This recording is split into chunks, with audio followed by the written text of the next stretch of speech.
He's not managing. All right, here we go. Number 75. Let's see how far you got. Oh, there we go. Oh, and then you just grab it. Oh.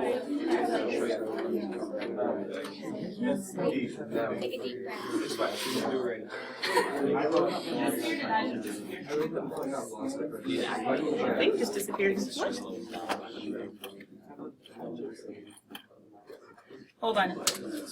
Where did everything just go? Oh, there he is. Okay, one more time. Letter A, the leading coefficient test. What do we look at? Look at the leading coefficient. The leading coefficient is the coefficient by the... Okay, so we look at the leading coefficient. The sign is positive. The sign is positive. And the degree is cubic or odd. Both words. I heard you, Cameron. I got you. I got you. They're just trying to drown you out. That means my basic picture, hold on. Basic picture is just going to be like a swoop, right? Something? Now how do we describe that all nice and snazzily? As? Who approaches? No, as x approaches, what are we going to do? To the right or to the left first? Left. Okay. So negative infinity. Okay? As x approaches, think number line. As x goes negative, to the left. Focus. What are f of x is doing? To the left is, yeah. F of x is going to negative infinity. Other way of saying it, to the left, the graph is falling. Right? To the left, we're falling. And to the right? As x goes to positive infinity. As x goes to positive infinity, what is f of x doing? Positive. Got it. Or what's the other way of saying it? As I move to the right, my graph is rising. That's it. I like that. Nice. Why does it just say end ground? Why does it say ground? Hold on, guys. I can't read your Nathan. He's right there. Why does it not say end here? Why does it just say applying leading The coefficient? leading coefficient test tells me what's happening at the ends. So the test is how I go about describing that. So yeah, those are two concepts you need to tie together. Okay? Letter B, finding real zeros. I already said the key word you guys should think of is whenever you read that. Factor. As much as is possible. And so f of x equals, you guys already did this, I'm going to pull out an x, and then x squared minus 25 should keep factoring to, do you go all the way? Yes. X times x minus 5 times x plus 5? Technically they could be in whichever order, because it's multiplication, and multiplication is commutative. From that, I would set f of x equal to 0. So wouldn't that get a 0 at 0, and a 0 at negative 5, and a 0 at 5? Are we all tracking? Yes. Good? Remember, this section of factoring is supposed to be kind of easy, right? Letter C asks us, plotting sufficient solution points? Remember, that was weird. That was ambiguous. You're like, what on earth are they talking about? I gave you a system. And the system said, Tyler, to do what? You make a number line. Good. And then you just put some points. Put your points on there. The points I already have, right? Yeah, yours. Then what? Don't you choose like some random x's in that In line? between. Good. They need to be in between. I need to pick at least one from each interval that those zeros section this number line off in. And how many sections are there left? 1, 2, 3, 4. So I need to make a table. Hopefully you made a table. Like we did yesterday, if you were looking in your notes. The exact same process. What x's did you choose? Which one did you choose from this side? Negative 6, that's what I would have done. Now maybe there's a little bit more difference. Negative 3, negative 1, negative 2. Which one do you want, negative 3? We're not plugging in negative 5 or 0 or 5. We already know those. Those are the zeros. We're plugging in other stuff. And just because polynomials, when you have a 0 at 0 and you see the symmetry of negative 5 and 5, I would say keep it symmetric because it probably is. And if we wanted to test, we could plug in a negative x that is odd. So it does have some sort of symmetry. You guys had some time to do this. Did you plug in -6? Would you have plugged it into this one and have had to cube stuff, or plugged it into this one and do lots of little baby facts? Yeah, that's what I would have done. -6 times -6 plus 5, -1 times -6 minus 5, -11. What'd you guys get? Negative or positive? Negative. Negative. Wow.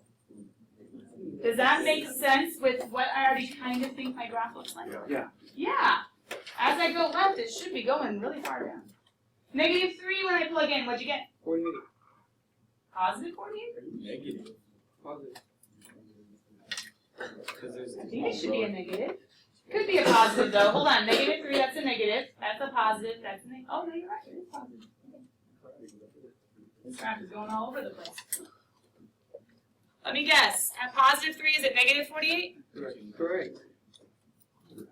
And at 6, is it a positive 66?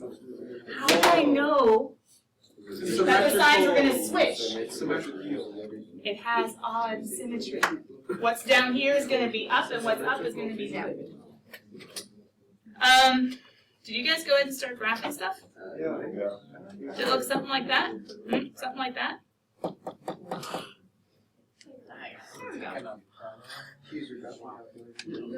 Oh, come on. I just used this. We could do it fast. We were checking to see if we were right.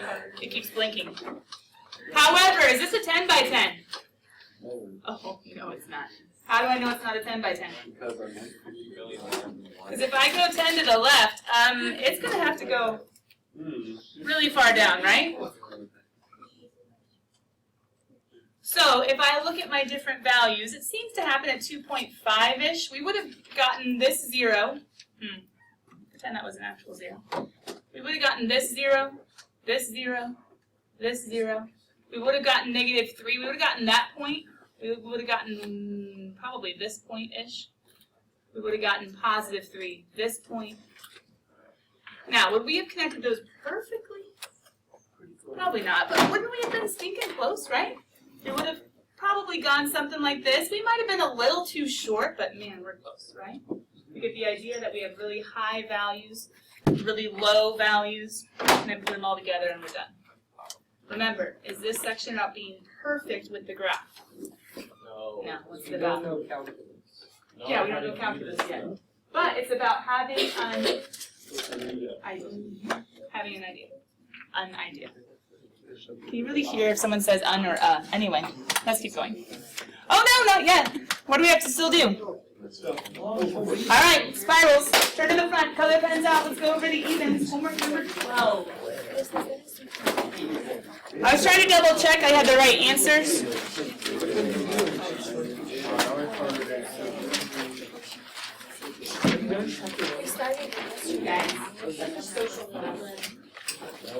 And even turning your notebooks back on. You guys double check the assignment and make sure it's the right one. I kind of stole it from honors from a while ago. I was thinking it was the same. Everything is the same? Not 97. Let's get rid of it. There, it's all better? I thought it was pretty close for this.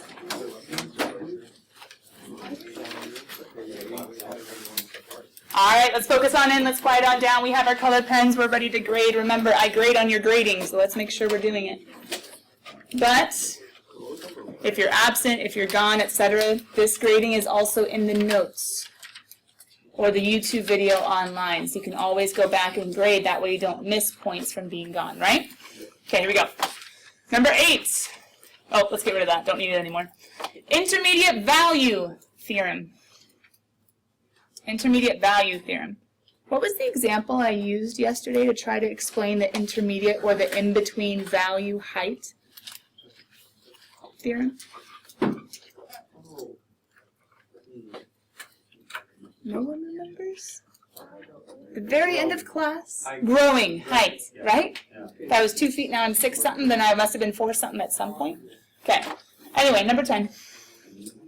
And 12 and 14 were all matching. Guys, remember, the book always gives a reason or a rationale why. But the answer is long story short, F and E and B. Quick heads up. If you're matching, it's usually a graph, right? Listen, look at your homework. If you're properly writing directions and problems, which some of you have been missing points on, shouldn't there be sketches of graphs that go with each of these? Yeah, there should be. Just a heads up. Maybe write yourself a little note. If you're properly writing directions and problems, I haven't really been taking off points if you haven't been showing graphs because I haven't said anything yet, but now I'm saying it. You should be sketching just quick sketches of the graphs. Otherwise, you're not really showing me the problem and or directions. Okay, number 26. All you have to do is figure out the degree. Oh, steal the 5. What? It's a quintic. Leading coefficient, whatever, the number in front, it's a 4. Oh, look at them being all silly. Not silly, they're just being basic. Could we write it snazzier? Yeah. So this is right. It does fall to the left and rise to the right, but the other way of saying it is as x approaches, in case you wrote it this way, negative infinity, f of x would fall. Approach negative infinity. Remember, it's just a whole little sentence. And, starting with a conjunction, that's rough. Let's put a comma. As x approaches positive infinity, what's the answer? To the right, f of x rises.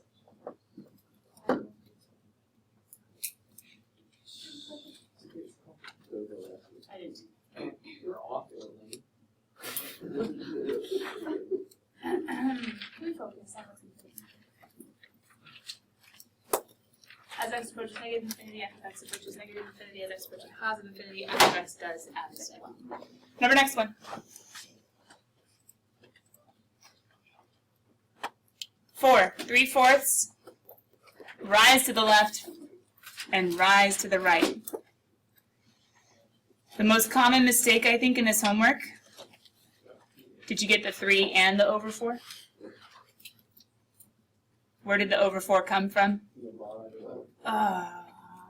When you're dividing by a number, he technically goes to each and every coefficient.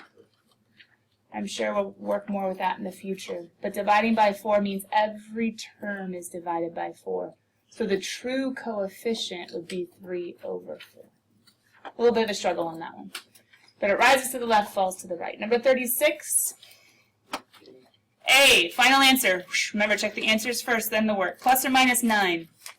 Or you could have put the points. 9, 0, negative 9, 0. Letter B, each one has a multiplicity of 1. For K, their powers, well, it's just to the power of 1. There's no squared or cubed or anything like that next to the factors. So multiplicity of 1. Turning points. It's a quadratic, only 1. And then last but not least, they let you graph it. Cheaters. You would have had to play with your window just a little bit. You would have had to play with your window just a little bit. Moving on. Number 76. Ooh. Hey, he's like 75 we just did, right? He's like 75 we just did. Looking at it, even, and a positive leading coefficient, so it rises to the left, rises to the right. Snazzy notation, as x goes to negative infinity and as x goes to positive infinity, f of x will go to positive infinity too. Zeros after you factor. 0, negative 3, positive 3. Could have put the points as well. However, do you think I like their table? What would I have rather you've put in there? Doesn't mean that you had to choose the exact same numbers that I might choose, but you should have at least been in the same interval. Negative 1, that's not bad. 1, that's not bad. Negative 2, I mean, you could. But what would I have rather you've done? Negative 4 and 4. Or negative 5 and 5. I wouldn't have had you do both because they're in the same interval. I want you to go beyond that 0 and see what's going on the outside. So I don't like their sufficient points. But whatever. They were trying to, if you notice, they were trying to get you to see more of what was going on because this graph was a little bit harder. So maybe this is one, once you had the points, you might have been a little confused. 4 would have been up here, negative 4 would have been up here. Maybe -1 wouldn't have been enough. Maybe -2 is a good idea. That's why they say sufficient, meaning do as many until you kind of see what the picture's doing or how the graph is moving. So it's not bad to do -1, -2, but I would have definitely gone a little bit farther and gone to 4 and gone to -4. I think that would have been a better idea. Why is it bouncing off at 0 again? Multiplicity of 2. And then with the odd multiplicities, what's it doing? Crossing through. They didn't tell you to write it, but that was the clue that we looked at yesterday. We have one more, right?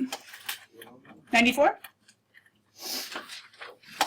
Okay, he's the one I tried to show you yesterday, and I don't know where my tables went. They just disappeared on me somewhere. Must have accidentally deleted them. But number 94, this is the intermediate value theorem. Let me show you what I wanted to show you yesterday. They gave you a big old function. You were totally allowed to go to your calculator. You weren't supposed to use the 0 function in the graph yet. At the very beginning, as I told you in notes, I wanted you to go by ones in your table. What did I want you to look for? Do you remember? We're trying to find zeros. Where do the y's switch signs? Right here? Where else? Right here? That's a switch, right? Positive to a negative.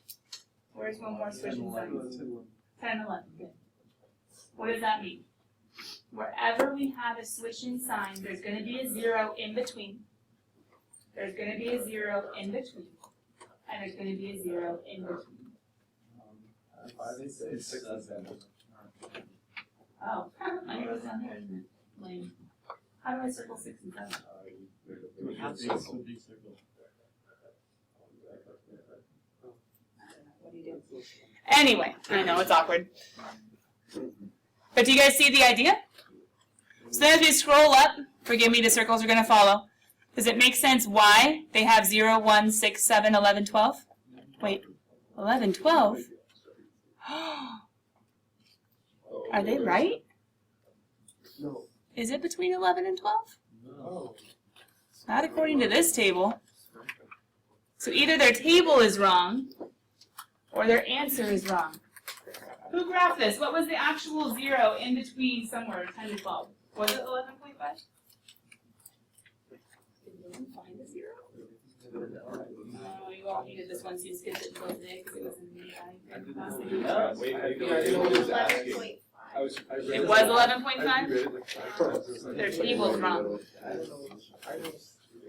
The only reason I'm taking a second on this is because as we look at this table, it clearly shows in between 10 and 11. So either our theorem is horribly wrong, or they made a mistake in the key. Now, We can't be wrong. of course we can't. And we know that they're sometimes wrong, right? We definitely know that one. Let's get back and check it out. It was 11.5. Yeah, I'm hearing 11.5. Ashley and Nathan, I think you both said that. So, hold on. Let's go look at their table and figure out what on earth is going on. This nasty function, oh, that's from a long time ago. Let's get rid of him. Let me clear this out. And let's see the right function. The right function is 0.11 x cubed. Unless nothing is writing. That's okay. 0.11 x cubed. You guys go into your table by 1 so you can figure out what's going on. Minus 2.07. Can you guys keep me going? 2.07 x. Okay, then what? 0.81 x. Oh, and now I see it. Minus 6.88. These numbers aren't that big, so I'm going to go back to Zoom Standard. That sounds kind of smart, right? Oh, no. Let's have our window go a little bit more to the right. But either way, I want to go to my table. So I'm going to go to the second window. Remember, that's what we can do our table setup. Good, good. Automatic. I want it to automatically generate. Okay. So I see the sign change in between 0 and 1. That was right. I see the sign change in between 6 and 7. That was right. Where did they go wrong? Uh-oh. Were they wrong? Doesn't really drag as well. Oh, it's Word, that's lame, but that's okay. Hold on. Do you see what happened? We're smarter than the answer key. Didn't make sense. Now does it make sense? A little bit better. Now technically, how could we make this a little bit more precise than just knowing in between 0, 1, 6, and 7, 11, and 12 if we needed to make it more precise? We would go here and we would say, let's go by point ones instead. But we know that there's one near 0, so let's go ahead and go by point ones near 0. If you guys remember how to use this table setup, it'll start at 0, go by point ones. Man, where is that 0? He's not in any of these. Bingo. Here he is. He's going to be 0.8 something. Do you see how precise I can get? He's going to be 0.8 something. If I want to get even more precise, I can go and say, hey, let's go ahead and zero in on 0.8 and let's go by 0.01s. Now the nice thing is the calculator's doing all this crazy work for me. But now I can go ahead and I can still see. You guys see now where he is? He's 0.84 something. Man, I can get just about as precise as a calculator with their 0 function. Oh, wrong button. Just by using my table, because I can do 0.8, was it 4? I think it was. And I could go by 0.001. And all of this is without even using the 0 function. Do you guys see it? It's going to be 0.845 something. Let's go look and check it out. 0.845 something. Hey, I did pretty good. Nice, huh? Anyway, that's number 94. Final answers are the ones you could find with the zeros, but you were supposed to go check out the table, see the sign changes, and be like, oh, there's a 0 hiding in there somewhere. And specifically, these are where the zeros are, which you could double check with your 0 function. Number 94, done. Do you guys have any quick odds that you're like, you know what, we could check the answers, we could look on Calc Chat, and I'm still stuck? Anyone? Yeah. 15, okay. Any other ones? 41. Okay. Any other ones? 87. Okay, 15, 41, 87. Let's go check those out real quick. Did I change anything? Let's just say yes. Let's get out of there.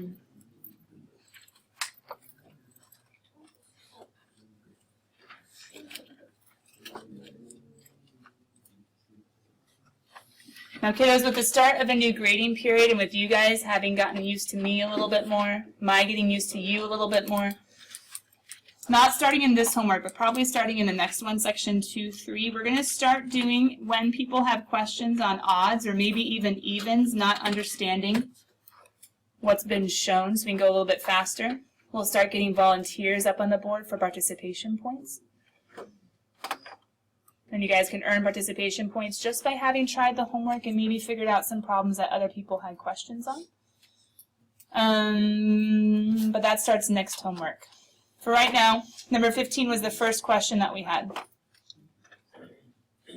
Okay, they're asking us for number 15. Let's start here, you guys, just for right now. Stay in your seats, all safe, comfy, without anybody staring at you. Let's check out what's going on. Help me out. How am I supposed to graph each of these different functions?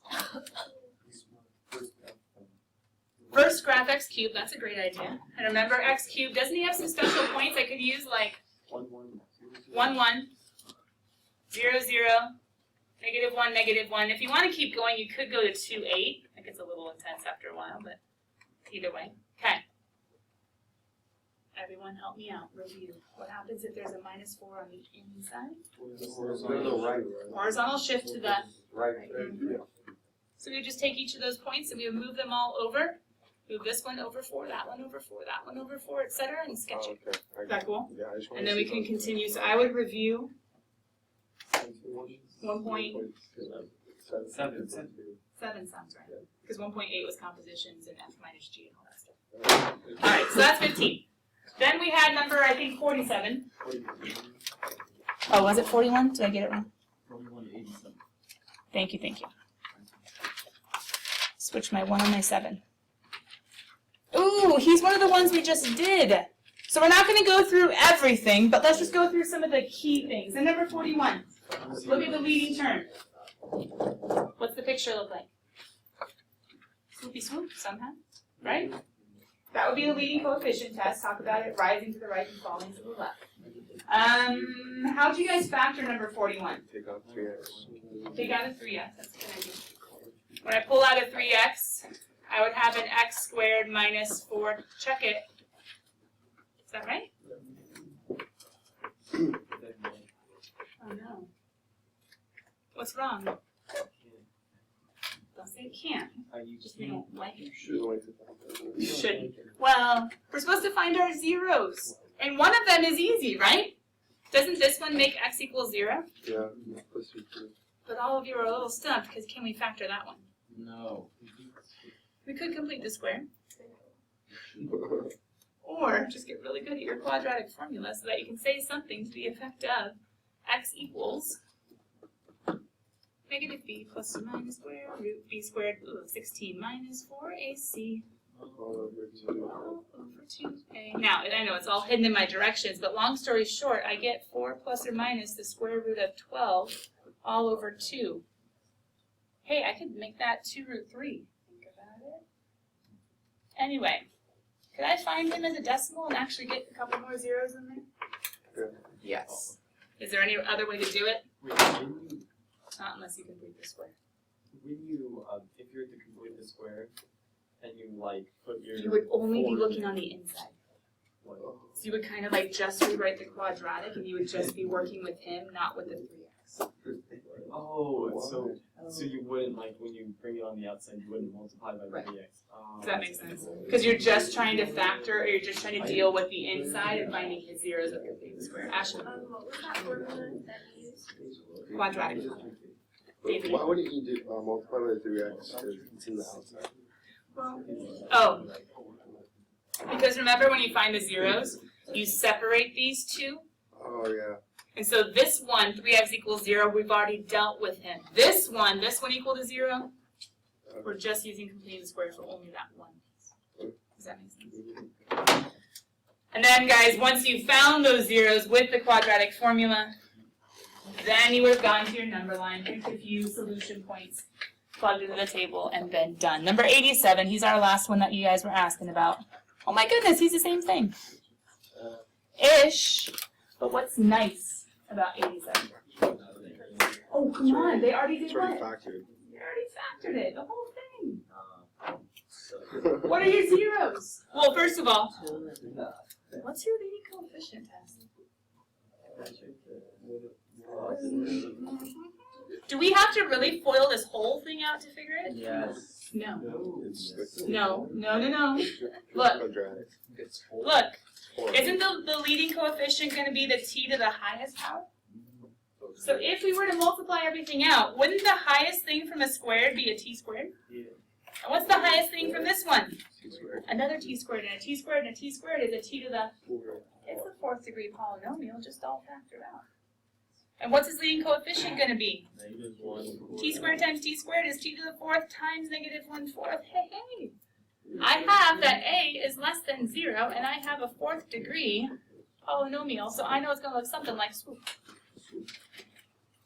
And more specifically, what are my zeros? That's letter B, right? 2, -2. T equals 2 and -2. In question, what are the multiplicity of both? 2. It's squared. Because they're squared. What would your solution points be? Well, I don't know. Wouldn't you make a nifty little number line? Or wouldn't you put your -2, and wouldn't you put your +2, and then wouldn't you plug in maybe like a -3 and a 0 and a 3? And figure out your points. And if we know it has to cross through, and cross through, well, wait, isn't it supposed to bounce? W. It is a W. But here's the weird thing.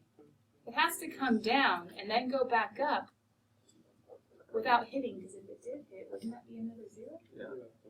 It's going to look something like that. Now when you plug in -4, 0. Maybe you should plug in -1 and 1 too, and you might get a little better picture. And then 4 or 3 or something on that side. You would get something like that, but it might be a little hard for you guys to understand.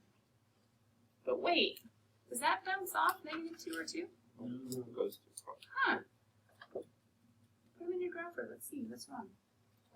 Put it in your grapher. Because our clues say we should be bouncing off, and yet our end behavior says we should be going down somewhere. So what on earth does this little function look like?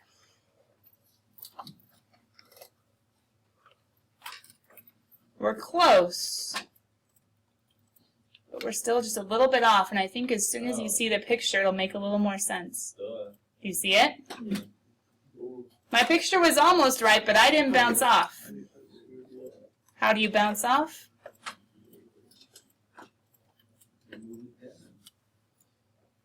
You see it?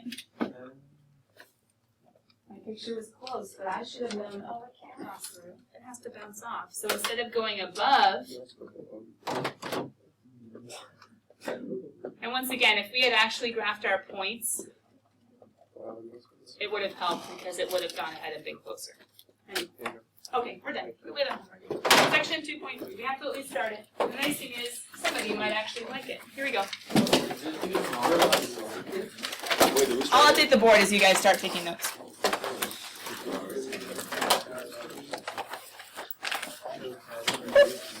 Oh, sorry, I already did that. Shock and horror. We should sue. Just kidding. You'll be fine. Long division, true, but what else do you see up in the title? Synthetic division? Using the box? Come on, some of you remember that.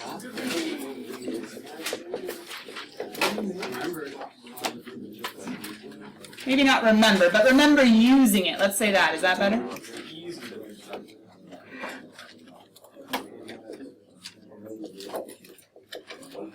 There you go, Ricky.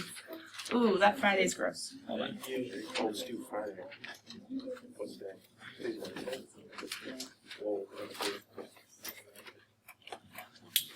Alright. Guys, we start from new section, new side.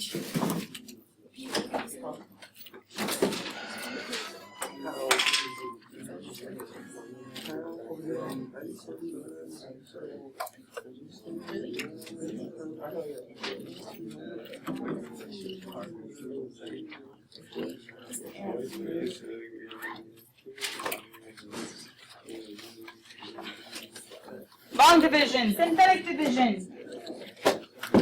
What are we doing? Dividing things. Yeah, that's exactly what we're doing. That's exactly what we're doing.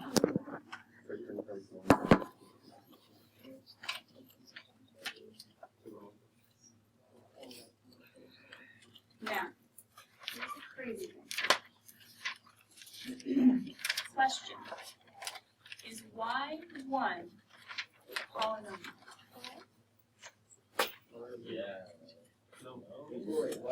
Is y1, from what we wrote down, at the beginning of this chapter, which would have been section 2.1, the very first thing we wrote down was that really ugly definition of a polynomial. Does y1 fit? Yes. Yeah. Go check it out, 2.1. I want you to look, go look, 2.1. I got way too many yeses. Which means the answer is no, but why? Go look at 2.1. Not kidding. Very top. Polynomials have what? Different terms being what? There could be multiplication inside, but being the different terms are separated by addition or subtraction.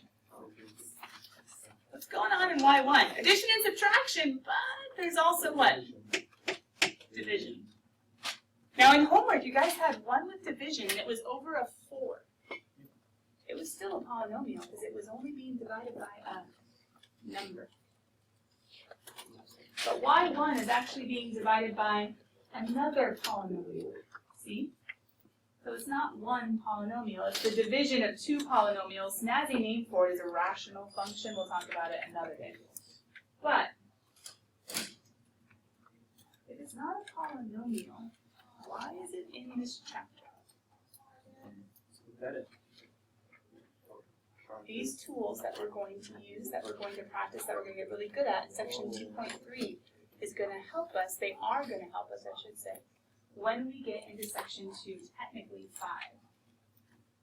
And they give us some cubic, some quartic, that is not as easy as pulling out a common factor, and they say, factor this puppy. We're like, oh. We're going to have to use these divisions in order to help. So we're practicing in 2.3 the whole idea of dividing or breaking down a polynomial. But not every single problem denotes or signifies or shows a polynomial. Instead, it shows a polynomial being broken down by another polynomial. So it's probably something that you guys don't even care about. But I just want to let you know, this is not a polynomial. Even though it's in the polynomial chapter, we're just practicing dividing so that we can use it for polynomials soon, okay? Long story short. Okay, before we get to synthetic. Synthetic is actually a shortcut that only sometimes works. Bummer. He's a great shortcut, and when he sometimes works, it's great. But there are sometimes it would just be way too hard to make him work, and he'd even have imaginary numbers, and that would just be nasty. So, like in this example, we can't even use synthetic, so there has to be a better, more general way, which is what? The other one. Polynomial division, which I call, to simplify things, long division. How does long division work? You have a fraction, or you have a division problem. Go back to the good old days of dividing two numbers, say to maybe find the decimal equivalent. No calculator, maybe like pre-algebra. Who goes inside the box and who stays outside? 4x x4 inside. The top drops. That makes sense, right? The top drops. When I taught algebra 1, I would say something about a guillotine and head got cut off and folds in. But either way, the top drops in. So we put the x to the 4th. Huh. What am I doing making stuff up and putting it in? Why are there zeros? To save the place. To save the place. Old-fashioned division. The top drops in. The bottom goes out. Ah, steak. Very fun. Right? I'll come back. Whoa, the bell's gonna ring. Just to make sure we know what's going on. What if I was to do something like 160 all over 23? And you didn't have a calculator. Oh, come on. What would you do? Who drops? The top drops, right? Oh, stop. Stop. Do you guys have SATs that, like, I don't know, tell colleges that you're worthy of going in? There's a non-calculator portion to that SAT? Just saying. Well, I skipped that part. Question!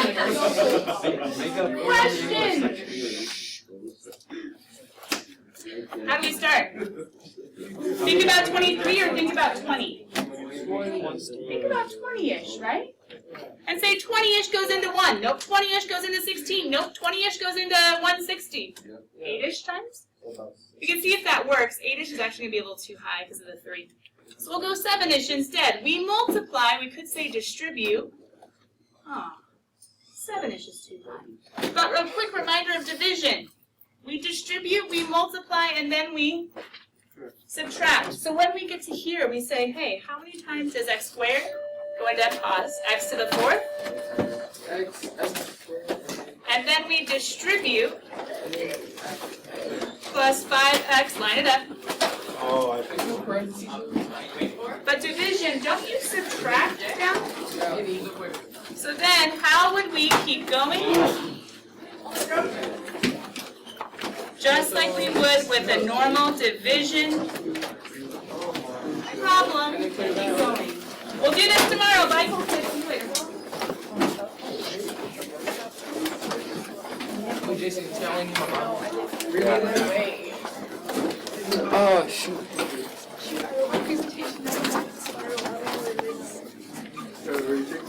I'll eat those donuts. I think they're I did not take Spanish too. Pretty much. They like their donuts this year. Did I? Or did I not? You did. And okay, well, the worst part about